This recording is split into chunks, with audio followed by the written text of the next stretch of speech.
First time ষষ্ঠী খেলাম guys, অনুভূতিটাই আলাদা। তো চলো প্রথম থেকে শুরু করা যাক।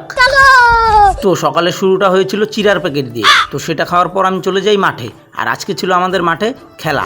আচ্ছা, তারপর আমি খেলাটা দেখে চলে আসি বাড়ি, আর বাড়িতে এসে চানটা সেরে আমি সোজা চলে যাই রেডি হতে। আর আজকে যাব আমি ষষ্ঠী খেতে।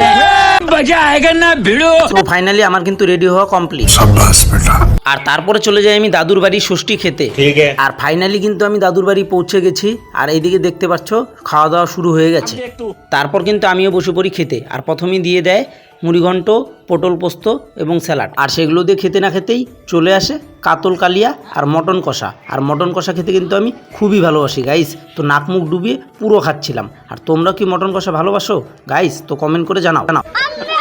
আর এইদিকে আমার পাশে দেখছো মা আর মাসিরা খেতে বসে পড়েছে। আর এইদিকে সবশেষে চলে আসে দই আর মিষ্টি। আর এটা খেয়ে কিন্তু আমি পুরো বিদায় নিয়ে নিলাম। ফাইনালি আমার খাওয়া কমপ্লিট, আর এখন আমি যাব বাড়ি।